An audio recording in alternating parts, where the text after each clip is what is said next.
me start with the NIP only, because when Sure. we are talking about, this future of infrastructure financing, right? Right, sir. So whatever has happened, I mean, whether it is a Bharatmala program, I'm talking about the road sector. What has happened for the, in over last 3 to 4 years is that road sector has in fact done very well, and it has grown substantially in comparison to any other sector. Sir. Coming back to the NIP of 111 lakh crores rupees, around 20% contribution comes for the transportation sector, Sir. out of which this Ministry of Road Transport is supposed to spend at around 15 lakh crores plus, out of which around 7.9 lakh crores will be spent by NHAI only. And as far as NIP is concerned, we have already placed all the projects under its banner. It is around 891 projects which has been identified. Either it is ongoing, or it is to be awarded, or it is to be awarded in some other phases. But we have a tentative investment of around 9.53 lakh crores only for national highway projects to be undertaken by NHAI. Coming back to the financing of it, see, when we talk about financing, okay, there is a huge fund requirement for this. Taking together, what are the sources we look at? It is one of the, as a government agency I'm talking about, and not as a private agency. Sir. Government look forward to fund these infrastructure projects because of its, high capital cost. Okay, part of it comes through the equity. The part of it, equity means I'm talking about the government support, either through the cess fund or through any other means. But the real thing comes that as NHI, what we are required to do. So there comes the things of innovative financing, what we are planning at this stage. What we are planning is that around 7.91 lakh crores we have a tentative plan that we have already tied up, out of which something, around 1 point odd crores, 1.27 lakh crores has to come as the government support. Around 2 lakh crores has to come as the, loan raising program by NHAI. And the major part is 2.2 lakh crores has to come through the private participation. That is very important. Right. Apart from that, what we look at is that what is the kind of foreign investors available for road project program at any stage.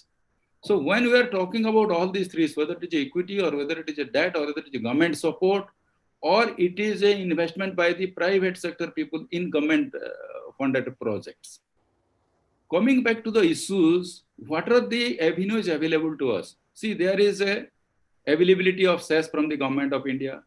Then we have some internal accruals, like we are going to have around 1.1 lakh crores of tolling that is going to come, and it will be invested back into the development of the projects.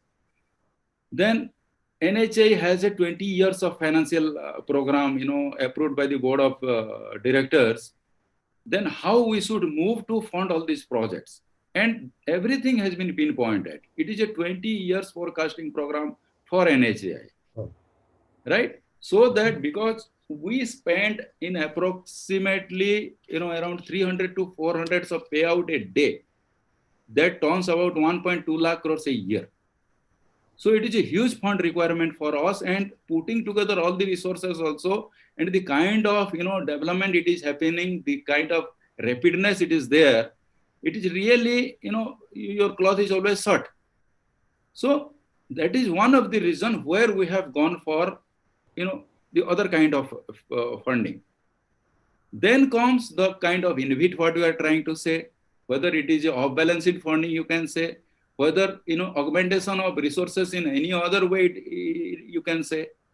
Coming back to the private funding, you know all about the BOT projects, BOT toll, whether it is BOT toll or BOT annuity or HAM project. HAM project, as my colleague had already explained, it is a hybrid of BOT annuity and EPC in fact. Okay.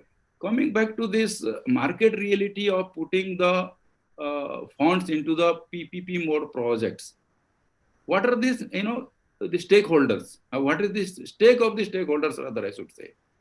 If you go back and analyze the whole, BOT toll process, it started aggressively from 2003, went ahead up to 2006. From 2006, 7, 8 to 2011, it was really a bad phase. Many people probably did not understand the concept of the PPP clearly.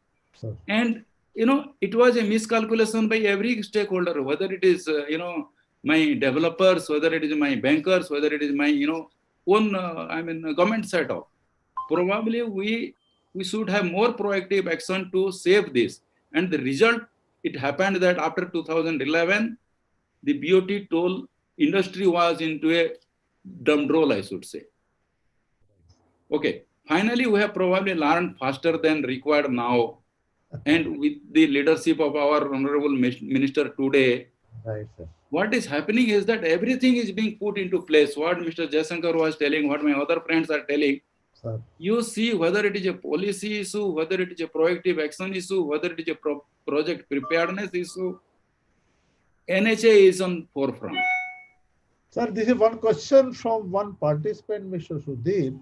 Why has Invest not performed what I am asking you? Well, any reason why TOT, this means transfer, Yeah. operate and transfer project, has not been bidding higher by the foreign funds?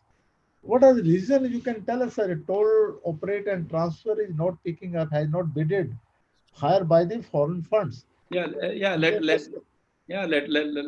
me answer that.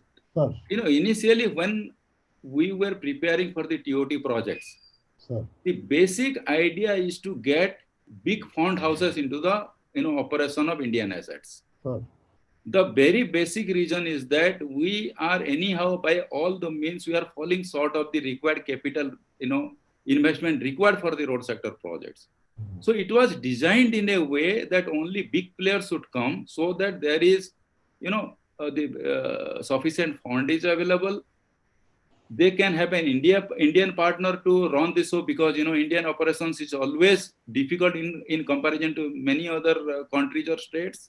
sir. So that was the reason. The earlier ticket size you would see, it was much higher. That means it was designed for a amount not less than 5,000 to be invested, which is way beyond the capacity of many Indian developers. Right. Initially, it was designed like that. And you might have seen the first bundle of around 9 projects with 680 kilometers. We got a very good, response. Right. But what happens is that after that, somehow that, the economy shrinking, then because of that aggressiveness, probably one of the reason is that the second bundle was not that much successful. But saying so, we have realized now that it is not only the foreign investor, it is the domestic investors who can also go way out to capture the, tie up with the foreign funds and bid by themselves. So that is one of the reason we have changed the everything. Earlier, there was revenue collection period of 30 years. Now we have brought it down to 20 years as well. The earlier ticket size was 5,000 crores minimum. We have brought it down to half of it. So the idea is that to attract larger bidders participation, whether it is a domestic player or it is a foreign fund.